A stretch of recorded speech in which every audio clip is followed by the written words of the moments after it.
अफीम का पौधा। देखिए ये है अफीम का पौधा। एक्चुअल में इसको देखना ज्यादा सही।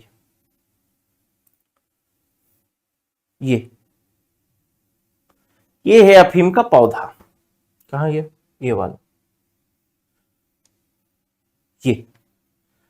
अब इसमें आप कुछ चीजें मैं बताता हूं, उसको आप समझिएगा, उसके बाद आगे इसमें चीजों को समझना आसान हो जाएगा। सबसे पहला ये देखिए, ये पौधा पहले छोटा छोटा रहा होगा, और जब छोटा छोटा रहा होगा तो पौधा धीरे से बड़ा होगा। लगभग इसके पौधे की हाइट लगभग 4 फीट तक मैक्सिमम जाता है इस पौधे का हाइट। जब ये अफीम बड़ा होता है तो इसके ऊपर में इस तरीके का एक फल लगता है, गोल रंग का फल बोलते हैं इसको। आप अगर बोले, इसको डोडो बोला जाता है, सामान डोडे या डोडो शब्द का प्रयोग किया जाता है इस फल के लिए। जब ये फल लगता है तो जैसे आप अगर किसी भी कोई एक फल लेते हैं, जैसे मान लेते हैं एक पीपल का पौधा, उसका पौधा है, बरगद का पौधा है, तो बरगद के पौधे को अगर आप तोड़ेंगे तो उससे सफेद रस निकलता है। या ओक का जो पौधा होता है उसको तोड़ेंगे तो उससे भी सफेद रस निकलता है। सफेद रस जो होता है ना, उसको अगर आप थोड़ा सा सुखा देंगे तो वो सफेद रस कैसा हो जाएगा? थोड़ा काला टाइप से हो जाएगा, ग्रे यानी भूरा तरीके का से हो जाएगा। ठीक उसी तरीके से ये जो अफीम का पौधा ही ऐसे ही लगा रहेगा। इसमें ब्लेड, एक स्पेशल तरीके का ब्लेड आता है, उस ब्लेड को ऐसे ब्लेड मार दिया जाएगा। जब ब्लेड ऐसे मारा जाएगा तो उससे क्या होगा? रस निकलेगा, लेकिन रस धीरे धीरे निकलता है। ठीक, तो अगर दोपहर में, सामान्य तौर पे ये काम कब किया जाता है? दोपहर में। दोपहर में करने का मतलब एक उद्देश्य ये भी है कि मान लेते हैं यहां पे चीरा लगाया, थोड़ा सा हल्का सा ना, ऐसा नहीं कि इस तरह इसको पूरा फाड़ दो, फाड़ोगे नहीं, चीरा लगाया। तो दोपहर में करने का मेन उद्देश्य क्या है कि दोपहर में अगर आप करेंगे तो उसका जो रस निकलेगा सूर्य की रोशनी से, जो वो क्या होगा? थोड़ा सूख जाएगा, तो जम जाएगा जल्दी। अगर रात को किए और पता चला यहां से ये रस निकल के नीचे टपक गया, वही रस ही तो काम का है, और रस नीचे टपक गया तो कोई काम नहीं हो, कोई मतलब नहीं हो।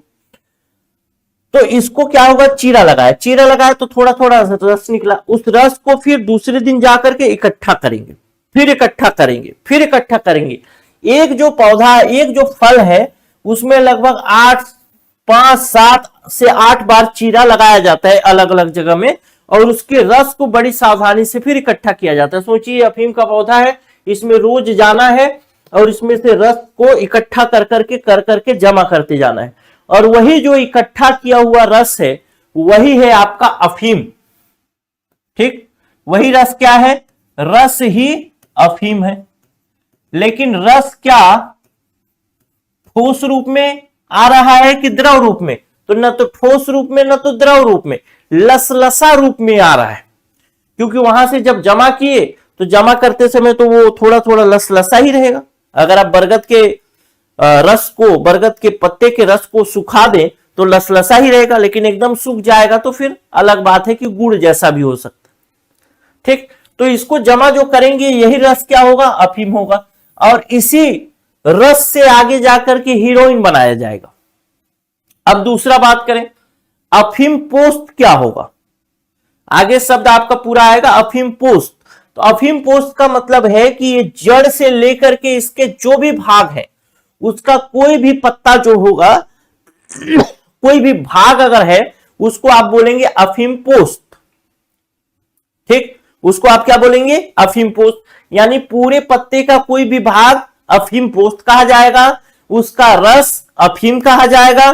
और ये जब पक जाएगा मतलब पूरी तरीके से लगभग अब पक चुका है ये फसल, तो इसको फाड़ दिया जाएगा ऐसे बीज से, और बीज से फाड़ लेने के बाद उसमें छोटे छोटे दाने निकलेंगे, जिसको आप बोलेंगे पोस्ता दाना या पोस्ता का बीज या खसखस। यानी इस अफीम को आप पोस्ता के नाम से भी जानेंगे। आगे शब्द आएगा अफीम पोस्त का चूर्ण।